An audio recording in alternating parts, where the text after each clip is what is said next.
Corner, brought to us by Lucille's Roadhouse on the Coyote. Coyote Mornings with Van and John. We are here to pop your The new Van and John show on the Coyote.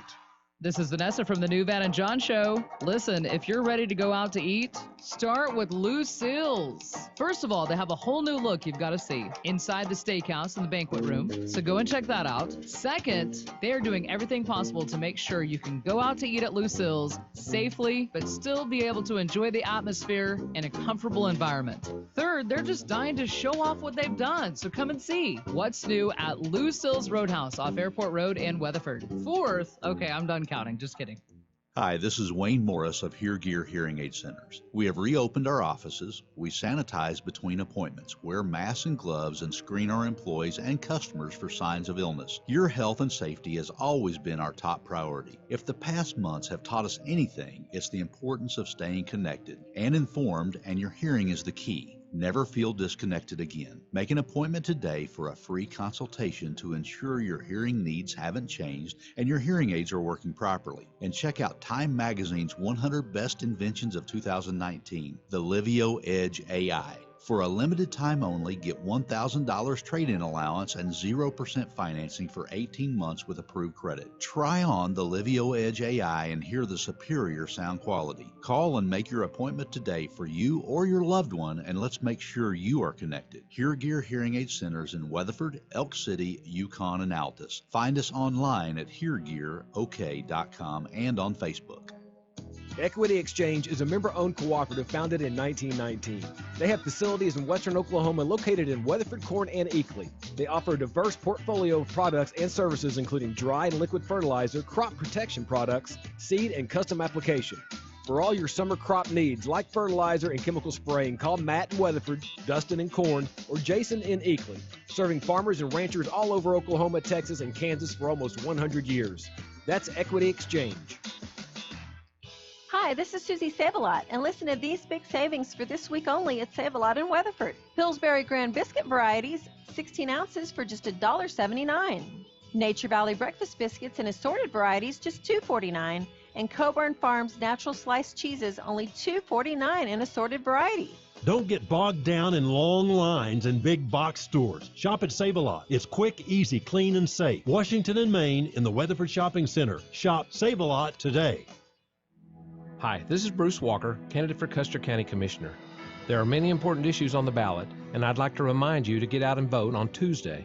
With my experience, I have a 5-year head start, and I understand how county government works. I've served as road foreman and deputy commissioner. Good communication skills and proven leadership abilities make me the clear choice to serve you as Custer County District 2 Commissioner. I humbly ask for your vote June 30th. Paid for by Friends of Bruce Walker 2020. Triathlon Day is coming up quick. Have you registered yet? Did you know the Weatherford Sprint Triathlon is the longest running triathlon of its kind in the entire state? The Weatherford YMCA has been hosting it for over 30 years. This tradition will commence on Saturday, July 11th, starting at 8 a.m. Be sure to pick up your package the day before, on Friday, July 10th, to be prepared for the big race. Weatherford's 31st annual triathlon happening July 11th at 8 a.m. Call the Weatherford YMCA for any questions or to register for the big race. When America needed us to build, we built. Masks, ventilators, shields. When local communities and frontliners needed support, Ford dealers answered.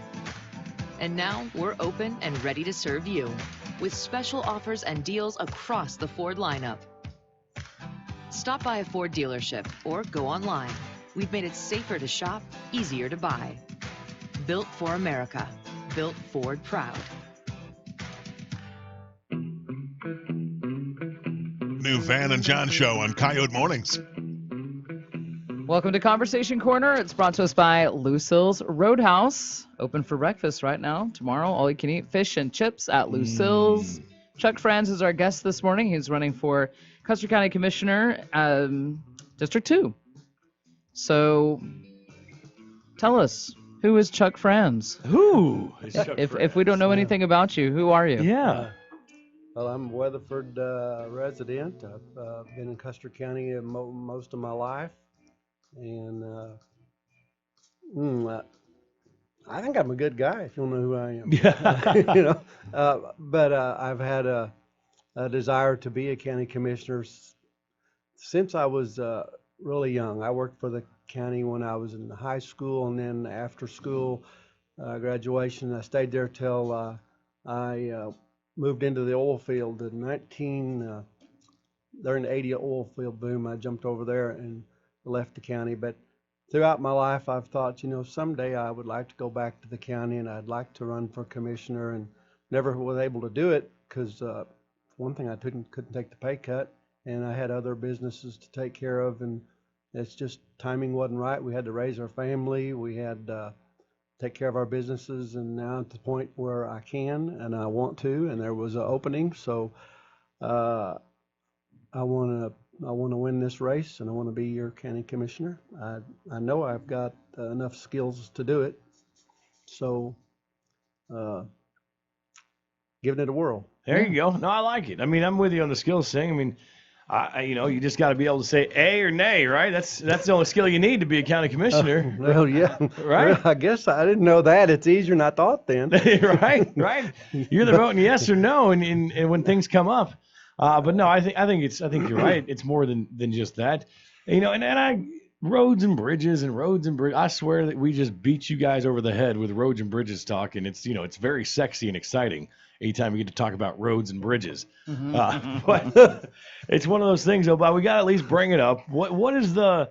I mean, do you see? Is there a current problem? Am I missing something that they're not doing that we should be doing, or is there something that we could just maintain what we're doing? I mean, we're looking at a budget cut coming up that's going to be a lot. I mean, every time we turn around, their projections are getting lower and lower of how much money we're going to lose. Is there something specific that we should be doing differently, or? I've heard it a little bit from other people, but I don't. I think the county, they're doing a pretty darn good job, and some of the things that come back to haunt the current commissioners. Well, we don't have these bridges here fixed yet, or we don't have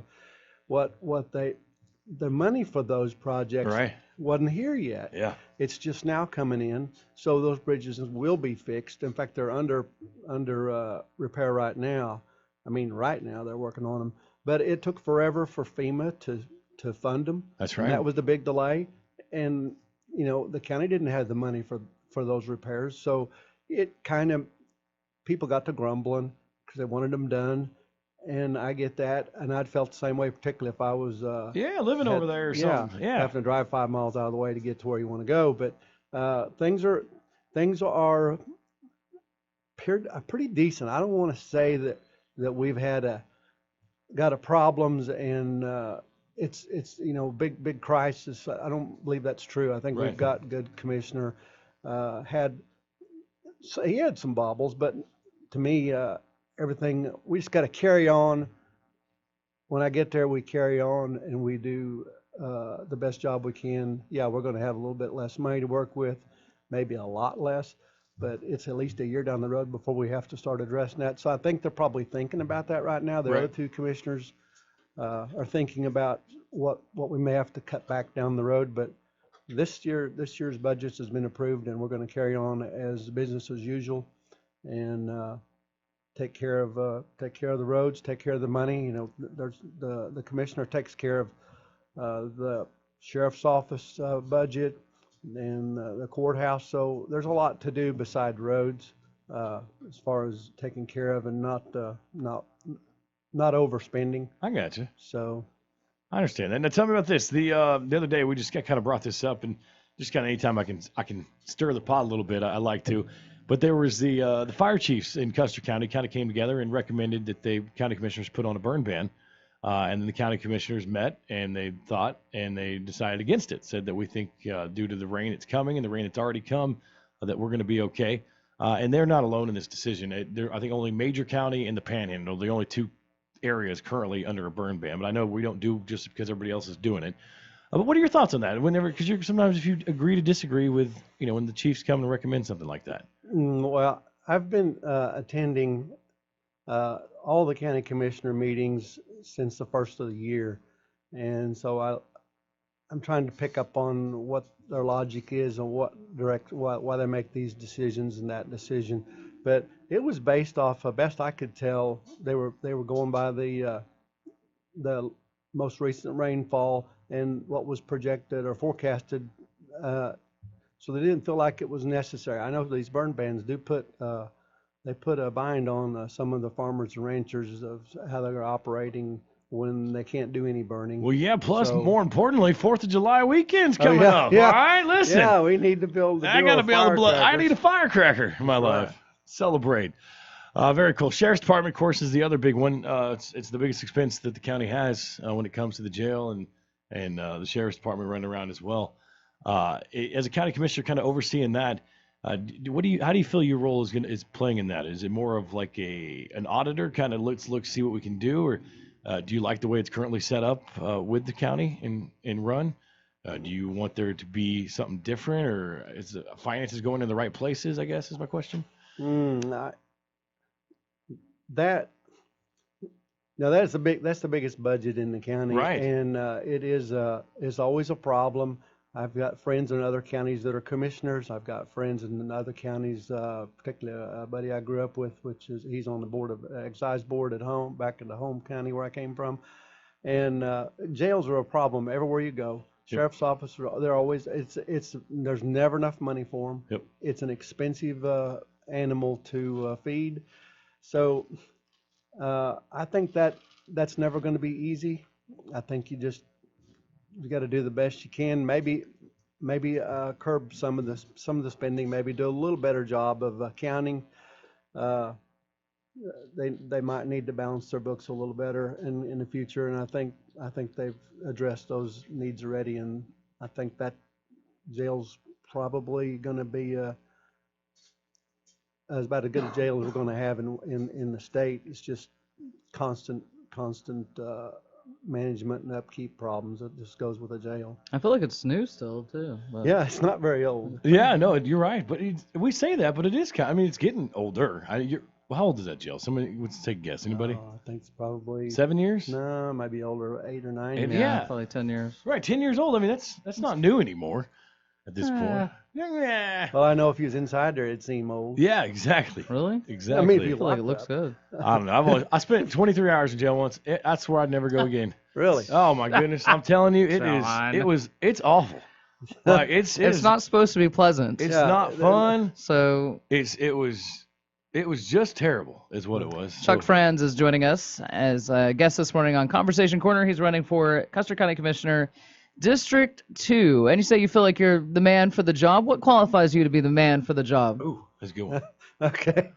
Well, I've got a lot of experience in many of the different areas that they work in. I grew up on a farm. We had a lot of hilly country, and so I've grew up working with terraces, building terraces, managing waterways, controlling erosion. So that's kind of something that's second nature to me for that. The working with the people, I've had a lot of experience with working with others. I've spent most of my life is you figure you're always trying to do the right thing, and whatever you come in a business deal, you're basically customer service is what you really are. And working with the people in the county, your constituents, it's a kind of a customer service with them. So it kind of fits in all of life that I've had in the past. I've had to manage quite a bit of money over the years, some fairly bigger budgets. The manufacturing company I had a share in, I worked there full time for about 15 years, a little bit longer, and we handled a lot of money. And I never have a problem with keeping things. Of course, we had a very good bookkeeper, and the county's got the same thing. So the main thing is just don't waste any money. If there's any leaks or any holes in things, you need to get them plugged, financial leaks. And you've because you got a lot of people depending on you doing a good job. You mentioned money. You said a lot of it comes in through the gas tax, right? That's gasoline and transportation. Right. That's how the county really very little comes in from property tax. Sometimes that's sometimes people think property taxes and the county commissioner. Yeah, I think you're getting all of it. Yeah, we're hardly getting nothing. That's what I thought. Yeah, it's the schools and the VOTEX that get the lion's share of the property tax. Oh. Rural fire departments get a little dab. They should get more to dab. I give respect to those rural firefighters out there. Those I guys do too. live. I like, we got to have them. And Yeah. every spring we run the issues with fires. If we didn't have those rural fire departments, we'd be in a jam. Like, don't get me wrong about I love Weatherford's fire department. I love Weatherford's police department, whatever. But those guys literally are just citizens of that town that are going about their daily business. They're working at their regular job, doing their regular thing, maybe eating dinner with their kids, maybe they're at their job working, mowing the yard, cutting a field, whatever. And then all of a sudden their pager goes off and they are willing to stop whatever they're doing to go help somebody in their town. Yeah. And that's just for free. For Yeah. free. They literally put everything down. They're going to go risk their life and help put out or do whatever, whether it be a car accident, whether it be a fire. They're willing to. That's true public service of your town.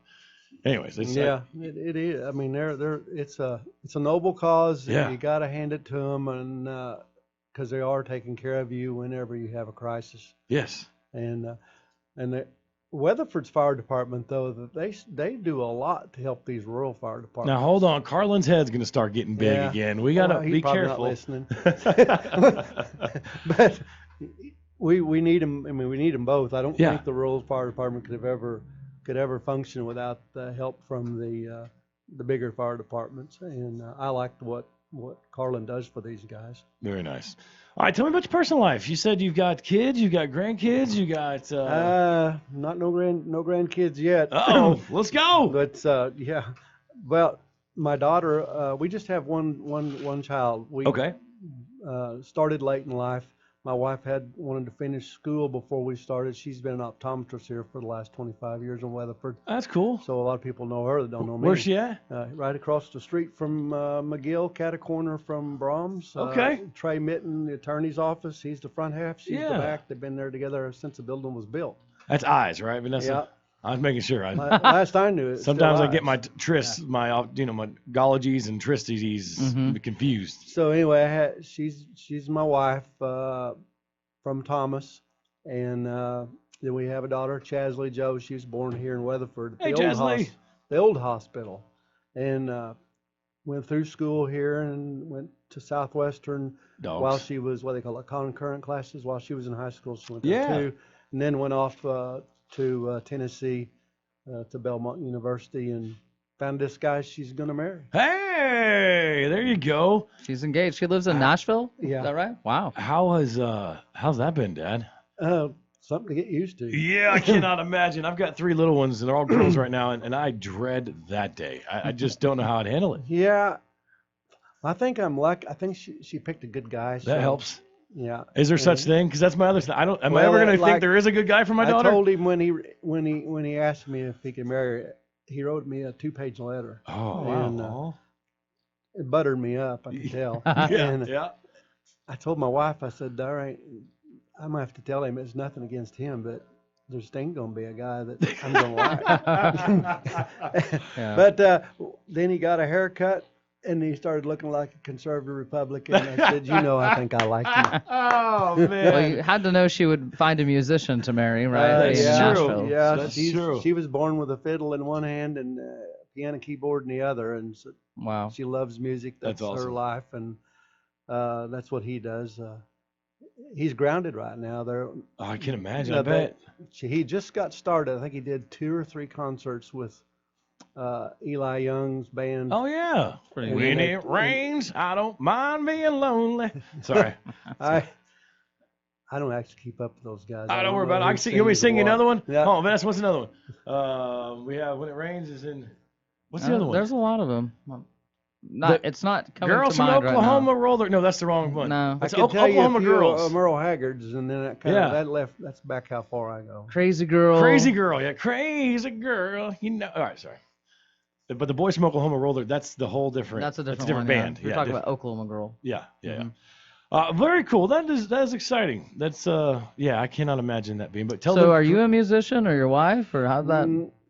My brother-in-law's pretty good Okay. musician. My mom was a real good piano player and singer. And I guess it skipped me. So she's influenced by her uncle then. Yeah, Heck my yeah. grandpa had a band. Oh, That's cool. What was his grandpa's band's name? Golly, I couldn't remember. Oh. I was a little kid. Yeah. He was a pedal steel player. That's cool. How neat. Well, Chuck Frantz, if somebody wants to get more information on you, checking on their candidates to see who they want to choose, where do they go? What can they find? Go to my Facebook page, Chuck Frantz for Custer County Commissioner, or I'd like them just call me. Call me on my cell, 772-4238. There you go. I'd just like to talk to them if they got any questions, comments. In fact, that's what that number will be. I've had that number since 1995, and we'll keep that number. I So, noticed you have a Weatherford number as your cell number. Yeah, it's You kind of had to get it a antique long cell- time ago. It's true. I've had it since I got it at Tunes and 10, I think, in 95. Good old flip phone. You probably had the Nokia. You play Snake on. Yeah, and then got hooked on those Blackberries. Yeah, those are popular for a And, while. Yeah. I hated giving that up. Everyone that had one says that. Yeah, I just kind of eventually you had to. Yes. That was my favorite phone. I've heard that. I know there really does need to be a support group for people that just had to get rid of their Blackberries. It's a sad deal. Mourning the loss of them like a dog or something, like your loyal doggy. Well, Chuck Frantz, thank you so much for coming in, and we've got the phone number here at the radio station if you weren't able to write that down and you wanted to call and talk to him. That Weatherford number he's had since, what'd you say, 1995? I think it's 95. 95. All right. Well, good luck to you, sir. Well, thank you. I appreciate you guys letting me come in. This has been fun. Conversation Corner is brought to us by Lucille's Roadhouse on the Coyote. KWEY has been a vital advertising service to Western Oklahoma for